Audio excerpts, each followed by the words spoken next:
ప్రతి గ్రామ సర్వేలు కూడా ఈ రోజు మన రాష్ట్ర యూనియన్ తలపెట్టిన కార్యక్రమానికి ఎంతో దూరాల నుంచి కూడా వయోప్రశ్నలను కూర్చుకుని ఈ రోజు ఇక్కడ హాజరైనందుకు కూడా ప్రతి ఒక్కరికి కూడా కృతజ్ఞత తెలియజేస్తున్నాం.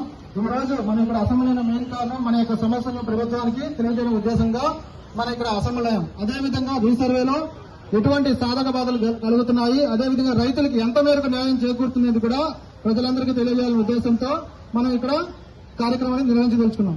సో ఈ కార్యక్రమానికి నిర్వహించడానికి ముందుగా మనకి పర్మిషన్ ఇచ్చిన పోలీస్ డిపార్ట్మెంట్ వారికి, అదేవిధంగా మనం చేస్తున్న ఈ కార్యక్రమాన్ని ప్రభుత్వానికి తెలియజేసేలా ఇంటెలిజెన్స్ డిపార్ట్మెంట్ వాళ్ళు కూడా మన యొక్క రాష్ట్ర నాయకులు కానీ జిల్లా నాయకులు కానీ కాల్ చేసి అసలు ఏం జరుగుతుంది, ఎందుకోసం ఈ కార్యక్రమం చేస్తున్నారు, సో ఈ అజెండా ఏంటి అనేది తెలుసుకుని ప్రభుత్వానికి తెలియజేసే విధంగా చర్యలను చేపట్టారు.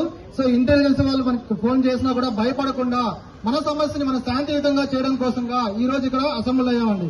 సో అందరికీ తెలిసిందే రీసర్వేలో మరి ప్రతి ఒక్కరూ కూడా 15,000 జీతం నుండి తీసుకుంటూ ఇప్పుడు మనం ప్రొబేషన్ పై డిక్లేర్ అయ్యి మనం వర్క్ అనేది చేస్తున్నాం. సో 15,000 రూపాయల జీతం తీసుకుంటున్న సమయంలోనే రీసర్వే చేసే క్రమంలో సో సఫిషియెంట్ ఎక్విప్మెంట్ లేకపోయినా కూడా ఆనాటి అప్పుడున్న అధికారులు మనం భయపెట్టిన సరే ఈఎంఐలో ల్యాప్టాప్లు కొనుగోలు చేపించి సో మనల్ని రీసర్వే చేయించారు. ఈ రీసర్వే చేయించే క్రమంలో మనకి అధిక ఒత్తిడి కలిగించి టార్గెట్లు ఫిక్స్ చేసి సరైన సమయం ఇవ్వకపోవడం వల్ల ఎన్నో తప్పులు అనేది మనకి దొరికాయండి. అదే తప్పుల్ని ఇప్పుడు కూడా మనకి పునరావృతం అయ్యే అవకాశాలు ఎక్కువగా ఉన్నాయి. సో దయచేసి ప్రభుత్వానికి మా యూనియన్ తరఫున విన్నవించుకునేది ఏంటంటే మన గ్రామ సర్వేలు ఎవరైతే రీసర్వే చేస్తున్నారో రీసర్వే చేసే క్రమంలో తగినంత సమయం ఇస్తూ అదేవిధంగా రీసర్వేకి అవసరమైన ల్యాప్టాప్లు చేశారు.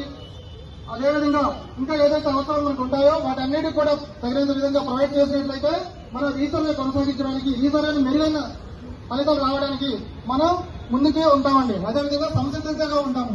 నెక్స్ట్ వచ్చేసరికి రీసర్వే చేసేటప్పుడు ఇందాక అంకయ్య గారు చెప్పారు.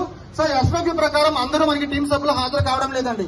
సో ఎవరైతే హాజరు కాకుండా ఉన్నారో అలాంటి సమయంలో మనం రీసర్వేని సో అందరూ వస్తేనే చేద్దాం, లేని పక్షంలో ఆగిపోదాం. ఎందుకంటే ఒక్కరా మనం ఫర్ ఎగ్జాంపుల్ వీఆర్ఓ రాకపోయినా మనం సర్వే కానీ చేసినట్లయితే సో రేపటి రోజున రైతున్న వారికి ఆ రైతుకి ఏదైనా పొలం తగ్గితే రీసర్వే సమయంలో నాకు సర్వేర్ పొలం తగ్గించారంటారే గానీ వీఆర్ఓ గురించి ప్రస్తావించడం. సో ఎప్పుడైతే వీఆర్ఓ సర్వేయర్ వీఆర్ఓ అందరూ వస్తారో ఆ సమయంలోనే మనం పొలం అనేది మనం రీసర్వేలో జీటీ అనేది చేద్దాం. అదే విధంగా సో ఎవరి లాగిన్స్ వాళ్ళ లాగిన్స్ మనం ఎంటర్ చేసే విధంగా మనం చర్యలు అనేది తీసుకోవాలి. అదే విషయాన్ని ప్రభుత్వానికి కూడా మనం స్పందించే విధంగా మనం తెలియజేయాలండి. నెక్స్ట్ వచ్చేసరికి రేషనలైజేషన్ లో 4,722 మంది సో సర్ప్లస్ గా ఉన్నారు. వాళ్ళని వేరొక శాఖలకి పంపించే ప్రయత్నం అనేది చేస్తున్నారు. రాష్ట్ర ప్రభుత్వం అనేది ఇలాంటి చర్యలు అనేది తీసుకుంటుంది. సో 4,722కి మెరుగైన వాళ్ళ విద్యార్థులను బట్టి మెరుగైన ఉద్యోగ డిపార్ట్మెంట్ లోకి పంపించే ప్రయత్నం చేయడం సబబే. అదే విధంగా మిగిలిన 5,000 చిల్లర ఉన్న గ్రామ సర్వేయర్లు ఎవరైతే ఉన్నారో వాళ్ళందరూ కూడా రీసర్వేలో మనకి ఉంటారు కాబట్టి వాళ్ళందరూ మాతృశాఖ సర్వే శాఖ డిపార్ట్మెంట్ కి చేయడంతో పాటు అదే విధంగా టెక్నికల్ పరంగా మన ఐటీఐ డిప్లొమా ద్వారా మనం జాయిన్ అయినా కూడా ఎంతో మంది బీటెక్లు ఎంటెక్లు చేసి గ్రామ సర్వేయర్లుగా మనం ఇక్కడ ఉద్యోగాలు అనేది గత 5-6 సంవత్సరాల నుంచి చేస్తున్నాం. సో ఈ రేషనలైజేషన్ ప్రకటనలో బయటకు వెళ్లిపోయిన సర్వేలతో కాకుండా మిగిలిన వాళ్ళకు కూడా ఒక పదోన్నతి కల్పించే విధంగా రాష్ట్ర ప్రభుత్వం అనేది చర్యలు తీసుకునే విధంగా చేపట్టాలని కోరుతున్నామండి.